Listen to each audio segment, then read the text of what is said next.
Die-hard fan ni Chris Chuper. Nicole Hiala. Mula sa Mahiwagang Burnay.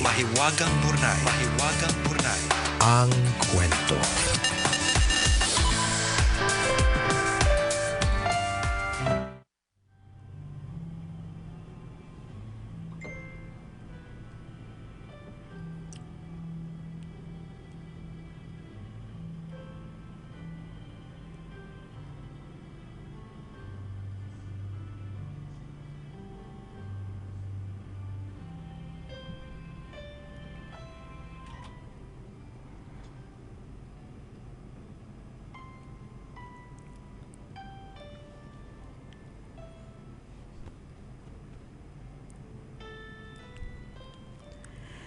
Dear Nicole and Chris, itago niyo na lang po ako sa pangalang Shasha, isa sa marami ninyong tambalanista dito sa Middle East. Maliban sa mga anak at asawa ko, para sa inyo kaya ako bumabangon araw-araw. Grabe naman. Ang lakas naman maka Mama Mary, no? Charot. Suot mo nga ulit yung headdress mo. Suot mo nga yung pang Mama Mary corona kanina. Anyway, excited ako kasi laging makinig ng kwento ng Mahiwagang Burnay.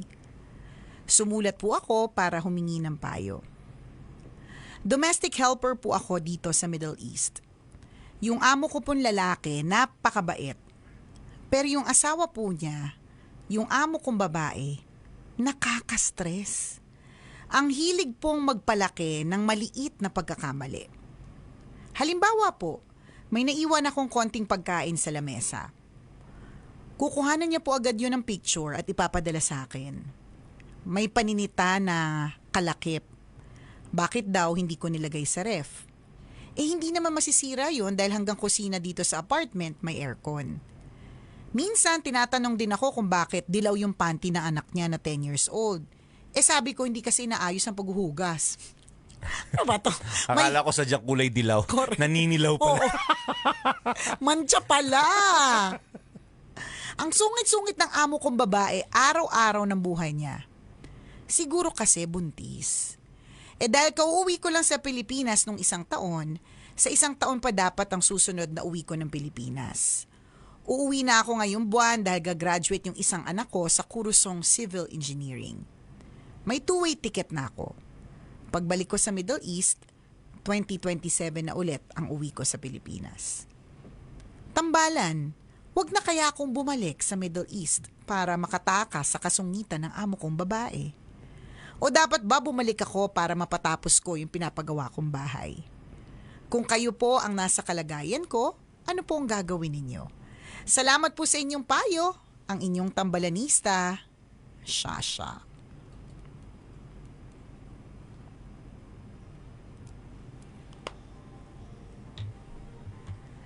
Hi, Shasha. Oh, Shasha.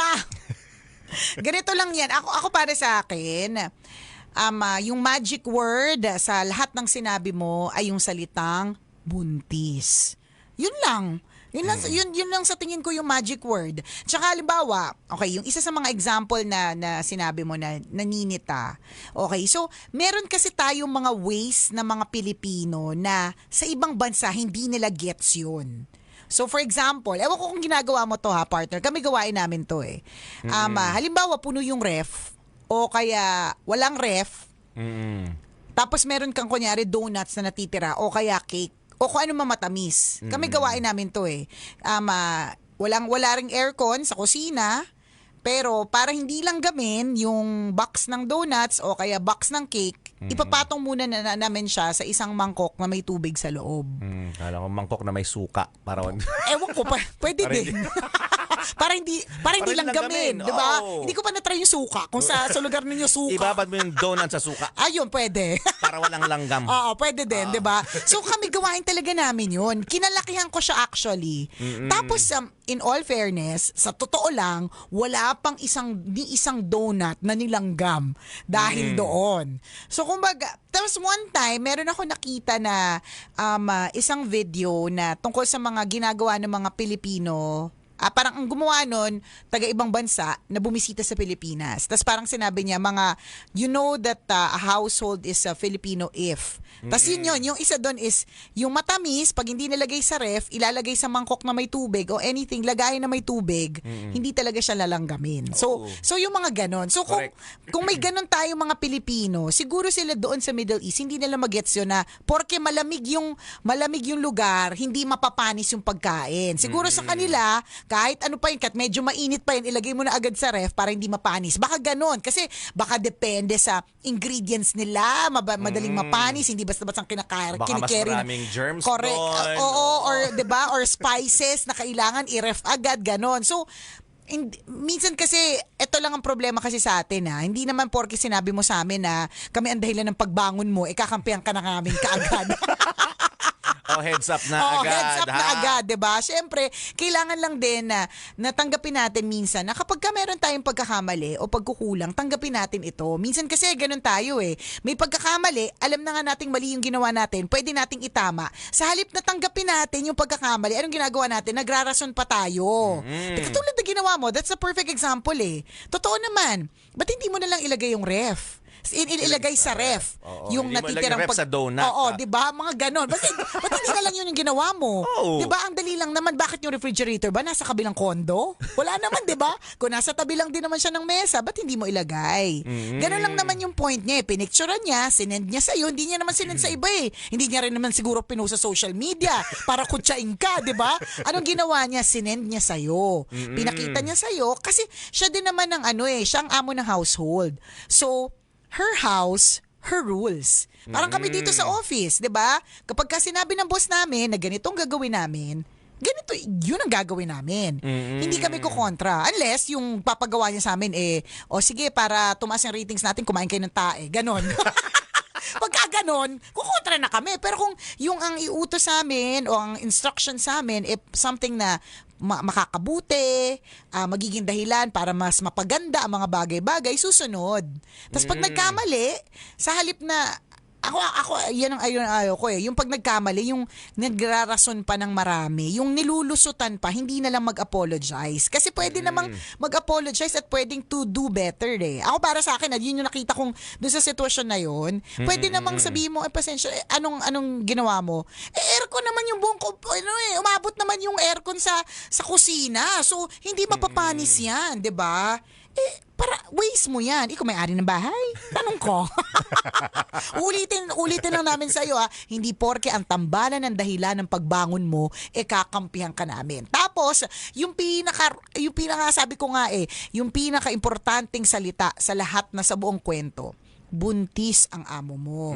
So kapag kabunti, ang babae, ito naman para naman bago ng bago. Hindi ba't ikaw din may toyo? Tingnan mo, tinutoyo ka. Pinicturean lang yung ginawa mong mali super sumbong ka na sa tambalan. Hindi ba toyo ang tawag doon? Di lalo na kapag kabuntis. May mga nararamdaman niyang mga, they're very uncomfortable. Naaalibad ba rin sila sa mukha ng ibang tao? Di ba may mga gano'n na buntis na May mga mahirap ipaliwanag. hindi ba may paliwanag? Totoo. Buntis nga Ito naman parang di na nanganak ng civil engineer nakaka-graduate lang. Tapos isa pa sinabi mo, nagpapatapos ka pa ng bahay. O dahil lang sa feeling ko lang medyo mahinang nila lang ka girl. Kung hindi mo kakayaning i-manage din yung amo mo sa mga pagsisita niya. Feeling ko normal lang na magsita 'Di ba? Parang halimbawa sa opisina, ganun, alam niyo po, akala niyo lang walang sitahan na nagaganap dito. Ang dami pong sitahan na nagaganap dito. Maglakad ka nga sa kali, sisitahin ko. Correct. 'Di ba? Kahit saan. Pag nakita nilang may mali kang ginawa. Totoo, sisitahin ka. So yun lang naman, hindi ka naman sinita dahil walang mali Kung sinita ka na, bakit mo ganyan yung mukha mo? Dyan. Kung yan yung sinita niya sa'yo, bakit nakalaylay yung puson mo ngayon? Yan. Kapag ganyan, nakakampihan ka namin. Pero kung ang sita niya sa'yo, bagay na ikabubuti ng household, o ang pagsita niya sa'yo, o kaya nananakit na ng feelings, yan siguro kakampihan ka namin. Pero at dun sa mga kwento mo lamang medyo kulang na dahilan para hindi ka bumalik. Sayang yung trabaho. Totoo yun. Oo. Dagdagan ko na lang yung mga sinabi ni Nicole. Ganon din naman yung nasa isip ko. Diba, partner? At malamang yun din yung impression ng marami nating mga kabisyo. Diba? Na parang sa buhay na ito kailangan maging matatag ka. Truly. Diba? Huwag tayong balat sibuyas. Wag tayong... Aboy sibuyas ka na nga, balat sibuyas ka pa. Napaka-machi-machi mo naman. masyado ng redundant. Correct! Diba? Ulit-ulit, ganon. Basic yun eh. Iwasan nating maging mahinang nila lang. Huwag tayong balat sibuyas. Na pag sinita tayo, akala natin those actions are against us. Correct. Minsan hindi eh. Paglalaliman mo yung pang-intindi mo sa mga bagay-bagay, sinabi sa akin yun, para din naman sa akin. Yes. Para sa buong household. Para sa ikabubuting ng maraming tao. Diba? Hindi mali yung ginawa ng amo mo kung tutuusin. Correct. Ako din, Diba? hindi ko nakitang mali yung pinicturan tapos walang mali doon. Pinapakita niya lang sa'yo na may dapat tayong ayusin. Yup. Diba? Ayoko ng ganito sa bahay ko. Again, she is the alpha in the house. Yes. So hindi mo pwedeng kontrahin kung ano man yung gusto niya. For as long as kailangan na hindi nananakit ha. Correct. Doon tayo again yung sinasabi namin, we're basing it on your narrative. Doon sa mga example lang na mga binigay mo, 2 o 3 yung binigay mo example. Yung mga example na yon, wala ako nakitang maling ginawa yung amo mo. Naging sensitive ka lang. True. Naging balat sibuyas ka lang. Tapos magiging dahilan ito ng hindi mo pagbalik sa ganung klase ng trabaho. Kahit saan ka pumunta, makakatanggap ka ng paninita. Diba? Correct. Criticism. Pero dapat tinatanggap natin yun constructively. Meaning, dapat akong ayusin sa sarili ko o sa trabaho ko at hindi ko mamasamain yun. Diba? Pangit yung every time na sinisita tayo tapos ang thinking natin, minamasama tayo. Hindi po dapat ganun yung thinking. Hindi mo rin tinutulungan yung sarili mo na mag-improve kung Correct. ganun. Na mag-grow at matuto. Yes. Kasi every time na sinisita ka, sumisensitive ka. Yes. Diba? Hindi ganun. At maraming ganyan ha. At alam mo, gusto ko yung sinabi mo, partner, na kahit saan ka pumunta, meron at posibleng sumita sa'yo. Totoo, kahit saan ka pumunta. Correct. So, ibig sabihin, if you decide to stay, kasi ayaw mo nang bumalik, sure ka ba na dito sa Pilipinas, kapag ka nakahanap ka ng trabaho, walang sisita sa'yo? Sa mga ginawa mong pwede mo pang i-improve. Yes. Diba? Meron yan, sure. Kahit lagi. saan. At dahil meron at meron, kasi wala naman perfecto eh. Oo. Hindi tayo perfect. At dahil meron at meron pwedeng i-improve sa sarili natin, meron at merong magsisita sa atin. So, kailangan matibay ang sikmura natin. Tama. Matibay ang dibdib. Kasi kung hindi, anak ko, pagka nagkaanak ko, sinasabi ko siya, kapag ka unang kinuha yung mga mahihina ang loob, ikaw ang unang dadamputin. May pagdadampot na magaganap. Ganon. Totoo. Hihintay lang namin kung may pananakit na nangyari. Yun, sasabihin agad namin, ura-urada. Yes. Huwag ka nang babalik. Correct. Kahit mabait pa yung asawang amo, huwag ka nang babalik doon. Hindi eh. Wala namang ganung kwento Wala. eh. Ano ka Sinitan lang. lang yung yung pag-iiwan mo ng tirang pagkain. Correct. Kahit konti pa yan o maraming pagkain, kung ayaw ng boss mo na may naiiwang pagkain sa mesa, kung walang kumakain, Tama. diba? Sumunod Susundin mo ka. lang. Correct ka. Yung iba kasi parang yun. At hindi lang, wag na tayong lalayo. Marami dito sa Pilipinas, ganyan. Tapos, mga kasama sa bahay, o kung sino man yung nasa bahay, sinabi nung alpha, nung taga-sweldo, sinabi nung may-ari nung bahay, na ito yung gawin mo. Huwag ka na kumontra. For as long as, ulitin namin, hindi ka naman masasaktan dyan sa na yan. Hindi ka rin abuso, walang ganon. Gusto niya lang gawin ganyan eh. Kung gusto niyang nakabaliktad yung mga lampshade, hayaan mo. Mahirapan sila. Kasi bahay nila yun. Bahay nila yun, di ba? Totoo. Pero siguro, kung halimbawa ang para baka naman sabihin mo, hindi ka namin kinampihan ever.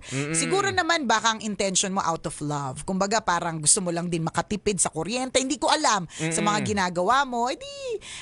Para mag-gets namin yung point mo, pwede mo rin namang ipaliwanag doon sa amo mo. Kapag ka meron ka mga gustong i-push, di ba? Kasi meron kayong mga pagka-clash may hindi pagkakaintindihan. Baka meron kang point na gusto mong i-push. Hindi yung basic na sa'yo yung, ay nako, ayaw na. Walang ganun. Oo. Diba? Di na ako uwi ng di na ako babalik doon para magtrabaho. Ayoko na doon. Kasi sinita ko. Oo. Ganon. Yung amo lang na lalaki yung mabait. Nako, ang dami ko kakilalang ganyan, na ganyan yung ugali, yung tuwing sinisita. Nako, sa isang taon, 365 ang trabaho. Everyday nagpapalit. Kasi hindi kinakaya. Dapat tibayan mo yung sikmura mo. Dapat sabi nga ni Charles Darwin, survival of the fittest. Hindi ka pwedeng lalampa-lampa. Walang mahinang nilalang. Oo. Hindi, talagang walang trabahong magtatagal. Walang mangyayari. Hindi ka rin mag-grow, 'di ba? Walang maramdamin sa madaling salita. Iwasan natin na maging maramdamin mga kaibigan. Tama. Every time na kino-correct tayo, actually favorable nga sa iyo yung ginawa sa iyo ng boss mo, 'di ba? Tsaka ang swerte mo nga may pag-renew. Oo. 'Di ba? Ibig sabihin, 'di ba, maganda rin yung performance. Correct, may mga maliliit na bagay lang na kailangan i-correct minsan at tanggapin mo yun again constructively, Tama. positively, para din sa iyo yun. Correct. Meron kaming nakilala dati na ang kwento niya naman, buntis yung amo niya. Tapos nung nanganak yung amo niya, nag-iba talaga yung ugali. Parang gano'n, nananakit na gano'n. Yun, gets namin kung bakit kailangang umalis. Siguro may nangyari sa utak niya, whatever, gano'n. Kaya nagbago yung ugali. Yun, gets namin. Pero yung buntis na ngayon, tapos uncomfortable. Nicole, ito nga pala, by the way, siguro may naiwan kang pagkain, gano'n, pinicturean niya. Correct. Nicole, iniwan mo yung pagkain, yung tipak ng donut. True. Ba't hindi mo na lang nilagay sa ref? Tapos ikaw na. Ay, naku. Sungit-sungit talaga Oo naman nga, ako. nakakainis talaga. Maliit lang naman yung tipak ng donut. Sinita pa ako. Na-aircon na naman dito. Hindi naman mapapanis agad. Yan, ganyan. Ganyan ka. Baka hindi mo lang alam. O kaya, na may nakakalat. Tapos pinicturean niya ulit. Sinend niya sa'yo. Ba't nakakalat, muntik ako madulas? Anong reaction mo? Hay nako, isang maliit na bagay. Sinita na. Samantalang yung madaming bagay na niligpit ko, hindi pinicturean. Ganyan. Muntik nga madulas, girl. Diba? So, dapat alam din natin yung difference ng constructively. Gusto kanyang baguhin. Yes. Diba? At gusto kanyang matuto. Kailangan pa bang i-memorize yan? Basic! This portion was brought to you by Yan. So, importantatious na malaman mo yan. Dati nung medyo bata-bata pa ako, sensitive ako kapag pinagagalitan ako, kunyari ng boss, ng teacher, ganyan. Tapos, may nagsabi talaga sa akin na, alam mo, anywhere you go, merong sisita sa'yo. So, hindi pwedeng sila yung mag-a-adjust sa'yo. Ikaw ang mag-adjust sa sarili mo. Tibayan mo yung sikmura mo, tibayan mo yung kalooban mo. Kasi ganun po talaga. Diba? Alam mo, tayo aminin natin tayo mga Pinoy, marami sa atin, hindi man lahat, marami sa atin resistant sa mga sa pagbabago. Yes. Minsan pag kino-correct tayo, minamasama natin, nag-resist tayo. Akala natin, di ba? Mali. Or hinahamak na tayo, dinidiscriminate na tayo, di ba? May ganun tayong Ganto, partner, yung Pilipino, porke mahirap kami. Laging, akala natin binivictimize tayo. Oo, laging may ganun na parang, ako ilang beses na ako nakarinig ng ganyan na dati, ito, perfect example. Sinita ko siya, well, siguro kasi baka inisip ko na lang para intindihin ko din yung feelings niya. Baka yung paraan ng pagsabi ko, baka offensive or hindi naman kasi ako bait-baitan, hindi ako pabebe. So pag pag may mali, sasabihin ko na mali yung grammar. So mali yung grammar niya . Mali talaga yung pagka-pronounce niya ng isang word na para sa akin, ang dali lang nun. Nakagraduate ka na . Dapat ang dali lang niyang basahin. Ba't di mo siya nabasa ng tama? So, ang ginawa ng taong to, di sinita ko siya doon. Ang ginawa ng taong to, nagsumbong sa boss. Okay. Sabi niya doon sa boss. Tagalab radio ba to? Wala akong sinasabi. So, nagsumbong siya sa boss. Sa boss. Anong posisyon nito dati? DJ din ba to? Hindi kasamahan ng mga DJ. Hindi ko sure. Bahala ka na, partner, read between the lines. Saret. So, ang sinabi niya dun sa boss is, sinisita ko siya. Tapos, alam mo ang pagrarason niya, porke nag-aral lang ako sa public school. Ang sa akin, Saang parte yung victim ka doon? Diba? I mean, okay, sige. Kaya nga sabi ko, gusto kong intindihin na lang, baka nga yung paraan ng pagsabi ko or baka I was DJ Nicole Yala that time in character, meaning baka pinagtawanan ko or tumawa ko ng malakas or kung ano man. So, sumensitive. So, sa halip na itanong kung Sa halip na, ganito na lang nga, sa akin lang, sa halip na, mali ba? Sorry. 'Di ba? Mali ba? Mali po ba? Sorry. Sorry, mali. Or sa halip na tawanan mo lang kasi mali. 'Di ba? Iba yung ano. Ang dating paano sa mo siya kanya, in-absorb? ang absorption niya is, porke nag-aral lang ako sa public school, tas nadamay na din yung school ko. Ano ba yun na, wala namang intention yung school ko. Ano ang kanalaman ng school ko doon, di ba? Ang sa akin, pare-parehas na tayong graduate. So, ang simple lang ng salita, ba't hindi tama? So, ganun naman siya. Tapos, porke nag-aral ako sa public school, ganun kaagad yung atake. Yes. At Diba? marami sa atin At marami na sa ganyan, atin ha? na ganyan. Pa-victim lagi na hindi mo na lang tanggapin. Alam mo, ito sa akin mismo nangyari. Yung salitang voila. Parang ang nasabi ko sa ere, voila. Dumating yung boss natin, sabi niya, sabi mo sa ere kanina, boyla, kakatawa ka o boyla yung sinabi mo. Tapos ako sabi ko, hala sir, ano ba dapat? Sabi niya, voila! Ganun po ba? Sorry. Sorry po. Di ba? Hindi ko naman sinabi, porke mahirap kami. Wala ako sinabing ganon. Di ba? Ang sa akin, Yun pala yung yung pala tama. dapat. Oo. Ganon. Aminin natin, meron tayong ganong hindi man lahat, marami sa atin ng resistant nga. Yun nga sa changes. Kung gusto lang ng tao na ito yung dapat mong gawin. So, may Yes. changes kang dapat gawin. Pero nag-resist tayo. 'Di ba? Tapos feeling natin, pag sinabihan tayo o na-criticize tayo, victim tayo, inano tayo, o hindi naman tayo, Inaano. Diba? Yun yung katotohanan. Discriminate tayo. Mababa ang tingin. Tinapakan yung Correct. pagkatao natin. Mababa na yung tingin sa atin, 'di ba? Totoo.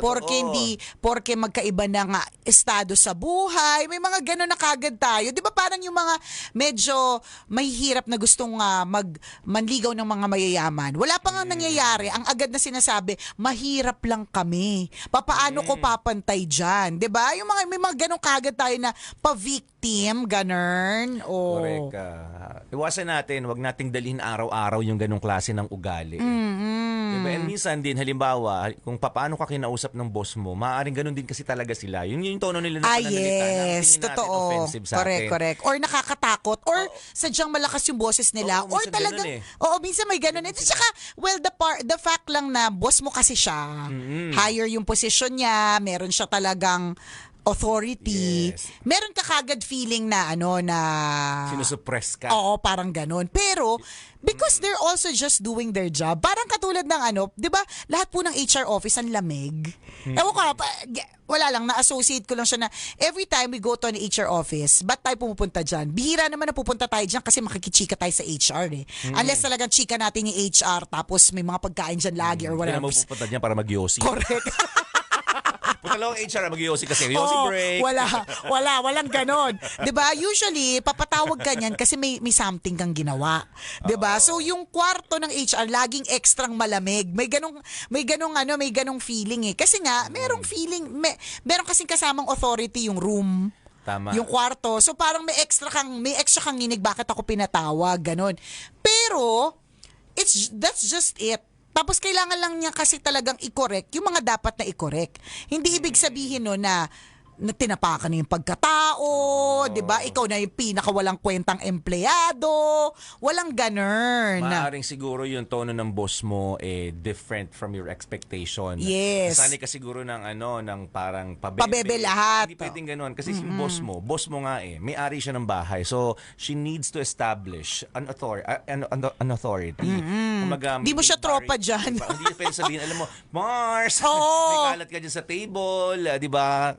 Ligpitin mo na yan, sis. Mga ganun. Hindi ganun. Hoy, Nicole. Pwedeng ganun. Nicole, may iniwan kang Kalat. Kalat. Pwede mo namang ilagay sa ref yan, di ba? Oo. Ganun lang siya. Oo. Ganun yung tono niya kasi kailangan niyang establish yung yung position niya as the owner of the house. Yes. Huwag mo masamayin yun. Di ba? Na parang, grabe naman. Sinita niya. Sinita na Oo. agad ako. Porke Pilipino lang ako, porke siya nagpapasweldo sa akin. Ganun. Pero alam mo, in a way, yes, kasi sila din yung nagpapasweldo sa inyo. 'Diba? So, sabi nga, do not bite the hand that feeds you. So, yan din yung dahilan kung bakit napatapos mo yung sa civil engineering yung anak mo. Yan din yung dahilan kung bakit mapapatapos mo na yung pinapaayos mong bahay, 'di ba? Correct. So, tanggapin mo kung merong mga paninitang involved. So, siguro sabi ng tambalanisa natin, oo na, gets ko na. O, 'di ba? Sana gets mo na. 'Di ba? At Bumalik. kung ganyan ka din Oh. Di alam na this. Correct. Oo na. Oo. Ikaw talaga yung may problema dito. May Partner, dapat kang ayusin. oo, batiin lang natin bago natin makalimutan ng belated happy birthday! Yung prof sa biology ng LSPU Santa Cruz, Laguna Uy. na si Sir Alejandro Ablao. Happy Uy. birthday to you! Sir Alejandro, magpapapansit Yan. ka ba? Ay siguro, alam mo dahil may pagkanta ko, for sure may pansit. At dahil babatiin natin ang kanyang mommy na si Mary Ann Ablao, nako yung pansit may kasamang soft drinks. Wow, balita ko nga, lechon eh. Oh my gosh. Kahit sarsa, Kahit pisngi lang ng lechon. sarsa na nga lang part na basta totoo. Ayan. Again, happy birthday Sir Alejandro Ablao and sa iyong napakagandang mommy na si Mary Ann Ablao. Enjoy po your special day. It's always a blessing na nadadagdagan ang edad. Happy Yes. birthday! Enjoy your special day. Sa True Lalu. Ito, i-shoutout din natin, partner. Si Netch, Talagang nahuhumaling sa tambalan. Ang babaeng ihi na lang ang pahinga. Uy, ako ba yan? Salamat naman sa bati sa akin. Ako ba yan? Hindi, Ah, sa'yo hindi. dighay lang ang pahinga. Ay, dighay diba? lang pala yung akin. Ako nga, hindi pala ako umiihi kasi hindi ako nagtutubig. So, hindi ako yan. Sino yung ihi lang ang pahinga? Eto, ang babaeng ihi na lang ang pahinga, walang iba kundi si M. Antonio. M. Antonio. Magkapangalan pa kayo halos, di ba? Ikaw Emmy, siya M. Ay, naalala ko Oo. nung mga times na bata ako, partner, ihi lang ang pahinga ko. Ay, talaga ba? Bakit? Alam mo na. May ano kayo may similarity May similarities, kayo. ganun. Diba? Halos pareho kayo ng tagline. Oh. Tapos si M, ikaw Emmy. Oo, tapos M. siya. Antonio, ikaw ang dati nag-Joe Antonio.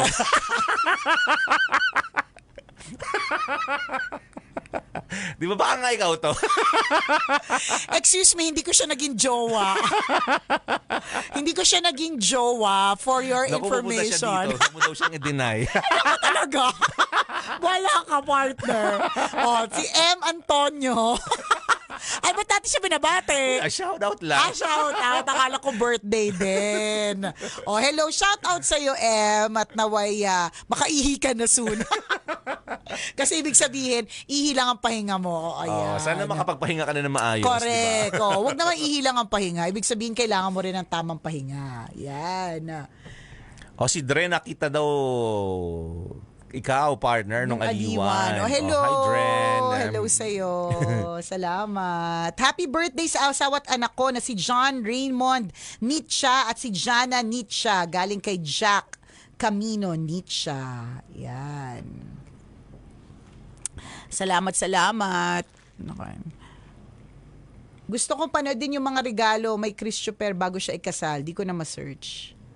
Sabi ni Arch ni Miss Nicole, gusto ko panoodin yung mga regalo mo, may Christopher. Ano yan? Yan na naman kapag yan. Sabi ni Greggy, yes, paninita is normal in a boss-employee relationship. Sabi nga, trabaho lang, walang personalan. Oy, tama yun. Perfect yun. Sikat yung kasabihan na yun. Correct. Trabaho lang, walang personalan. Walang personalan. Ikaw naman, masyado mong pinapersonal. Correct. Congratulations, Tambalan, sa wakas, sabi ni Xixixixiz. Walang vowel yung kanyang pangalan, puro consonant. Congratulations saan? Thank you na lang din. Salamat. Salamat. Yan. Si Elisa May Lozano is from Taiwan. Hello! Shoutout sa'yo. Hi, Veka. Ang ganda ng pangalan. Anong meron Nanay mo ba si Aling Becky? Oo, si Veka at Becky, mga magkakamag-anak sila. Anong meron sa ulo mo, ba't may bimpo? Hindi to bimpo, ice pack to. Masakit yung ulo ko. Pag may migraine ako, this relieves my migraine. Nauntog po talaga siya. Inuntog po siya ng asawa niya kahapon sa kanto ng mesa. Oo, Kasi dahil sabi niya, sige pa. ihi lang ang pahinga. Charot. Kakaloka. Yan. A shoutout ng happy birthday kay Erich Bien and Eravon Romero. Yung mga naughty gift kay Chris Choper bago siya ikasal. Hindi ko nga alam kung nasaan na yun eh. Parang pinamigay ko na... Hindi nagamit ni partner kasi hinawak-hawakan ko kasi. Ganyan kasi ginamit ni Nicole. Sabi ko, bakit may kulot na buhok pa dito? Bakit yung may mapa pa dito, may mancha? Grabe. Sabi ni Park Roda Choi, first time ko makanood na Aliwan Festival nung Saturday. Grabe, ganun pala siya kasaya. Yay! Pakinig ko lang ng latest podcast episode ninyo sa Pula Ko sa Gigil sa Pera, sabi ni Jade. Oh, yun pala yung topic namin. Ano yun, kanina? Kung na matandaan yung mga... Gigil sa pera, galit sa pera. Oo. Feeling ko makaka-appreciate talaga ng Aliwan Fiesta. Yung mga mahilig talaga sa fiesta. Kung hindi ka fiesta goer, hindi mo siya ma-appreciate. Kasi kaakibat ng going to fiesta. Yung mainit masikip. May pagsiksikan ka talaga. Correct. Kasama siya talaga eh. Oo. Ako na-enjoy ko siya kasi hindi talaga ako fiesta goer. Kasi nga, ayoko ng madali kasi akong sumakit yung ulo ko eh. So as you can see, may baon tayong ice pack ganun. So kaya na-appreciate ko yung Aliwan. Kasi hindi ko na kailangan pumunta sa mga iba't ibang probinsya. Dinala na dito. Tapos higit sa lahat, kapag ka napapagod na ako, pwede akong pumunta dito sa office. Ganun. Correct. Pasigaw naman po, sabi ni from Japan, si Kate07. Thank you. Sana nag-update ng vlog si Nicole, 'di ba? Di ba updated yung vlog ko? Ay, oo nga pala, kakapost ko lang ng 44th birthday ko nung November. Oo, tapos kakapost ko lang 'yan, promise. Nitong June. Yan. Nagparamdam na po ba yung Chocoman? Ay, nakahuli ka na sa balita. Ubus na. Naubos na namin. Pati yung pinadala nila, uwi mo na partner ha. Yung mga hair wax, yung mga gel, correct. Yung mga pa-hairspray, hand wash, yan. Opo, nagpadala na po yung Chocoman. Pinadalhan din nila yung Cool Pals. Pinost din ng Cool Pals yun sa nila. Nakita ko sa kanilang Instagram account. Yun. Inom ka po lagi na madaming tubig kapag may migraine ka. Ito po, may water ako. Naubos na nga yung tubig namin sa CR eh. Oo nga. Kasi nakita ko si Nicole kanina, iniinom yung bidet. Sabi kasi maraming tubig daw eh. Rekta na po sa bidet. Yan.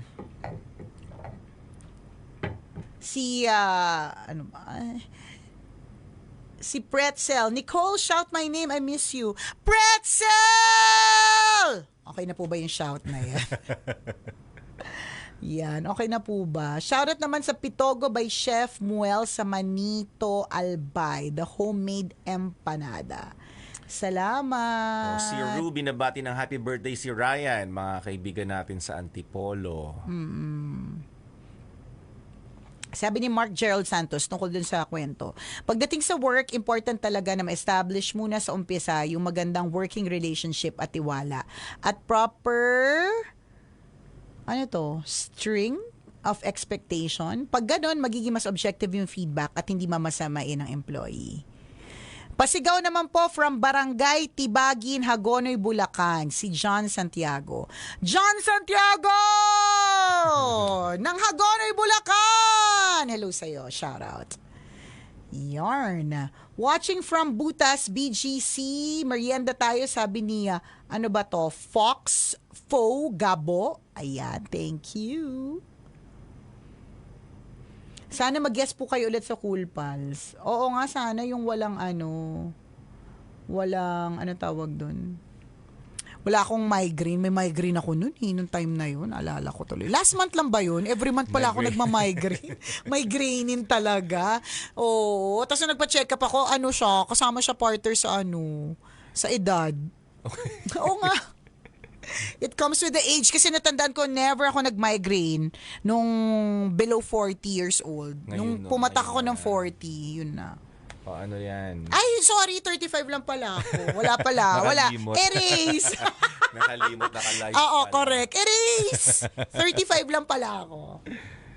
Yan. O siya. Salamat ng Mamaya marami ulit, Thank you mga tambalanista. See you later. See you later. Bye.